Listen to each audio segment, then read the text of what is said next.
Welcome to the Dare to Be podcast. I'm your host, Austeen, and I created this space so we can learn to bring more depth to our relationship with life.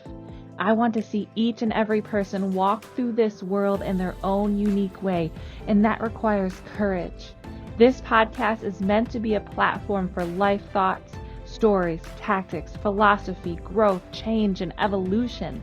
So if you want to create foundation and inner sanctuary in your life and dare to live in a way that is aligned with you, then welcome. Let's get started.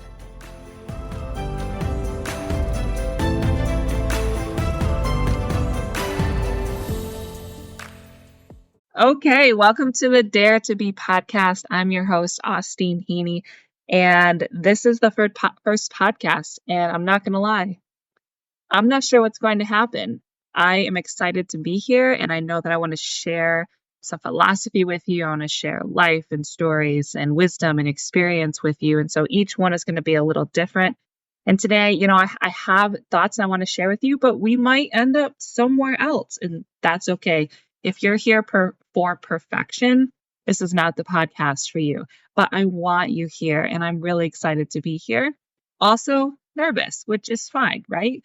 Nerves are allowed in something that is new and you've never done before. And of course, you're gonna be a little novel at it. So we're here, we're in it. And I hope that you dare to try something new today. That's what this podcast is all about, is daring to be and daring to do those things that you keep telling yourself you can't do, and to switch the narrative around and to do them anyways.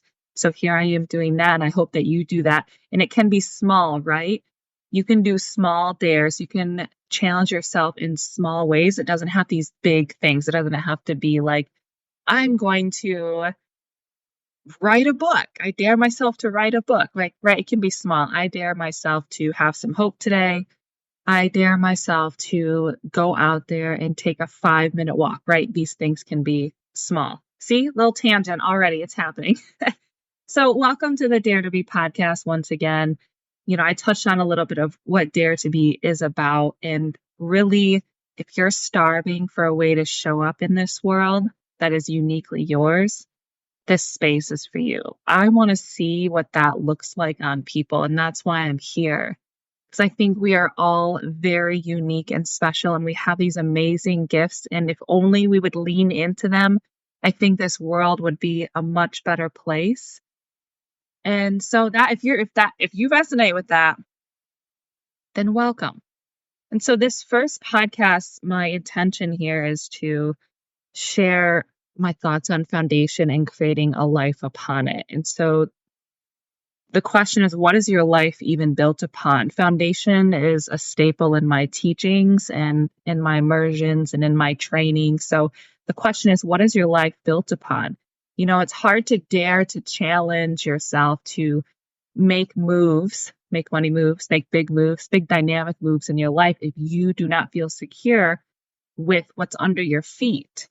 So I ask myself that question a lot. What is my foundation like, and what is my life even built upon, and what are those roots like? What are those practices? And if you can imagine a foundation, and everyone's foundation is a little different, right? So for me, when I bring it to my imagination, I imagine all these bricks. So my foundation is brick, and each brick represents maybe it's a certain practice, a certain core value that my life is built upon. So when you think about all your little sections of your foundation, what is even in there? So that's a question I challenge you to answer, to take some time, and you might draw it out. I'm a big visual person, so you might draw it out and realize that, I have a core value here that shows up regularly in my life, that I base a lot of my life decisions and choices upon.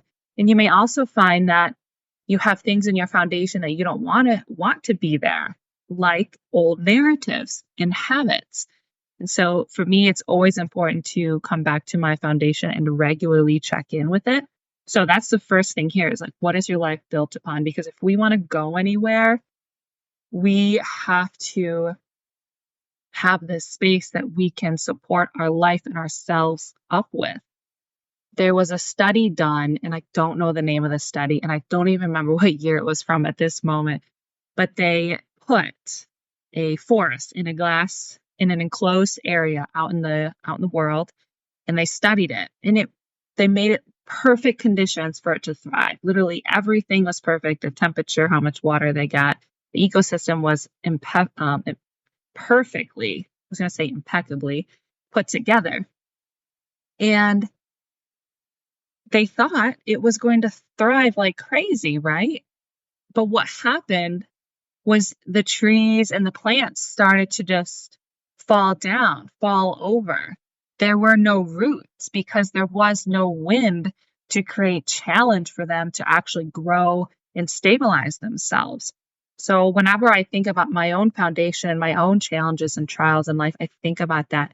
They can be necessary and they are not fun. And it's real that they happen and they sometimes super duper suck, but also they help us build the life that we want to build. So keeping that in mind as you look at your foundation. And so I'm all about creating foundation and inner sanctuary in your life. And it's really important to do so because of the reasons I just said. You can't go anywhere without it. And so when you think about your foundation, not only your visualization and your imagination that you see, but a lot of the times I find my students and my clients putting things out of their control in their foundation. And if we do that, if we put things out of our control in our foundation, like our relationship with this person is in our foundation, like you don't want that because you don't have control over that. That's a whole nother being over there that has the right to choices and decisions on their own, and you do not have control over that. So when you are putting together your foundation and you're searching for stability, you have to put in things that are in your control. And sometimes that is only a few bricks. There are times in my life where I am just hanging on. My foundation is just, 3 or 4 bricks, really strong. And that happens. Your foundation will change and grow on the season, and it might shrink on the season of life you're in.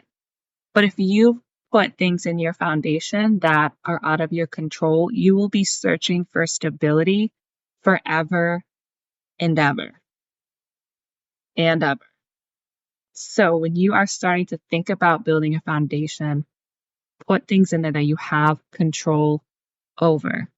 And again, just a reminder, it should and will change. I just got done traveling for about 3.5 weeks, and my foundation went to this huge platform where I was holding a ton of my life up on it, my business, myself, my family, my friends, to this space. It shrunk until all I had foundation in was myself. And I had some business in there and my relationship with my husband, but that is all it could hold while I was traveling. So just know it's going to change like that. And so that's a little bit about foundation and about creating stability in your life. And so I want to share an exercise with you about creating foundation and inner sanctuary. We're going to do an episode on inner sanctuary as well. But creating a foundation in your life is to make a list of all the things in your life that you feel are unstable. So just create this T chart, unstable, and you circle all the ones that you have zero control over. All the ones that you have absolutely no control over. Also, this is an explicit podcast, so I will be swearing. Sorry. Actually, not sorry. It's who I am. I can't keep it in anymore. So if that slips out, I should have said that at the beginning, but here we are. Okay, back to this exercise. So you make a list of all the things that you feel that are unstable in your life. And some of those unstable pieces you're going to be trying to weave into your foundation. And this is where you get to highlight and be more intentional about picking the things that you actually have control over. So you're going to circle all the things that you have zero fucking control over. There it is. That's what I really wanted to say back there. The things left over are the foundational bricks that you can begin to create and lay. The things that are left over. So not the things that you circled.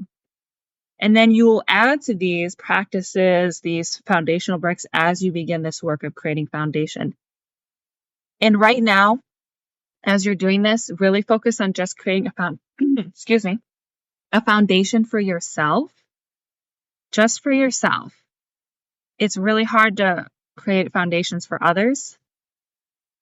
Actually, it's impossible. Like that's theirs to do. That doesn't mean you don't create a foundation for your family, but friends, and even some family members. Like you can't hold everybody. So really focus, especially at first, just creating this space for yourself. It's allowed. Promise, it's allowed. And when you begin working on your foundation, be prepared to spend time on yourself. It's hard to do that, and it's hard to spend a lot of time on yourself. But know that it's required and it's okay, and you are allowed to take up time and space in your own life. I had a life coach named Kat. She's wonderful. If you ever need a great life coach to connect to yourself with and where you want to go in this life, I can give you her information. But she used to say, you do practices that take time to make time later. And that really stuck with me. So be prepared to spend time on yourself and do those practices that take up time to make time later. And so that's an exercise I invite you to do when you think about foundation, or even just mentally doing it. And an example of one of my foundational blocks is nutrition and food. That is something I have control over.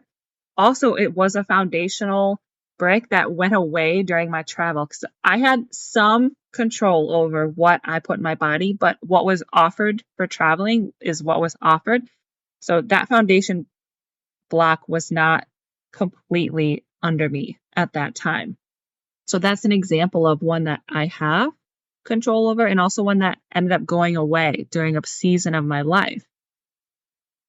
And so when you have your foundational block, and I'm using nutrition and food as an example, really begin to cultivate it and focus on it. And you pick one block at a time. I'm saying blocks because bricks is what my foundation looks like. Yours might be vines. It might look like wood slats. It might look like something I can't even imagine, but you can. And so when I say blocks, you can interchange whatever you imagine there. But pick one thing at a time. And I usually, when I started doing this work, I gave myself 3 months to work on that one piece in my foundation. So as you can see, this takes time. So be prepared to spend time on yourself. Okay, one more example of a foundation block that I have. And then because these episodes are meant to be they're not meant to be long, we will wrap it up for today. So example number 2, as one of my blocks, is self-trust and self-honesty. So those are interwoven for me. So this requires keeping promises to myself, telling myself the truth, telling my friends the truth, my family the truth, which requires me to slow down, to be very intentional with my words and how I even relay them. This is a philosophical principle for me, and it's in my foundation. It's what my life is built upon. So self-trust, which is keeping promises to yourself. And you want to make smart promises. For me, when I started working with this foundational brick, I really focused on making smart promises, which include I had an action, whether it was big or small. I had a time frame that I would commit to. I would have a deep why. I would do the 5 why exercise. I would say, okay, Austeen, why do you want to lift? I want to lift because I want to feel better. Why do you want to feel better? I want to feel better so I can show up to my life in a way that feels good and authentic. Why do you want to show up to your life in a way that feels good and authentic? And I kept asking myself until I got down to the deepest why I could. And that was my inspiration, not my motivation, but my inspiration for keeping my promise to myself. And then the 4th smart promise thing that you need to do is have them be realistic. So that you don't want to make unrealistic expectations of yourself. That's how you break promises to yourself. And we don't want that. We want to keep our promises to ourselves. In this case, this is an example from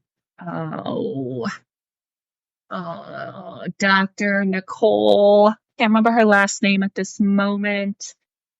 in how to do the work. Oh, there she is, Dr. Nicole Pura. She wrote a book called How to Do the Work. And she started with a promise of just, I'm going to drink 1 glass of water in the morning a day for 2 months. That was her promise to herself. And that's how you begin this work. So those are some thoughts on creating a foundation for yourself and stability in your life, knowing that it changes and that it shrinks and grows and that it's important work because you have to have this in place, something to support and bolster what you want to happen in your life, right? We need this to hold our life. So that is why this is so important, especially if you want to make big moves. Well, thank you so much for being with me today. I really appreciate your time. I know it's one of our most precious resources. So the fact that you've even turned this on and clicked play and you made it to here is just an absolute honor. So have a wonderful freaking day wherever you are. And just know that I believe in the way that you want to be in your life and the way you want to show up. I believe in it. I believe in the way that you dream. And I want you to breathe life into that dream. This is a little morbid, my friends, but we have this one life, one body with these people in this time. So let's be on purpose with it. Let's be intentional with it. And I'll see you next time. Thank you so much for joining me today, my friends. If you found value in this podcast or it made you smile, please consider leaving a 5-star review and subscribing on whichever platform you're listening on. This allows other like-minded people to find me. Thank you again, and don't forget, sometimes the biggest dare you can do today is to have hope. Until we meet again.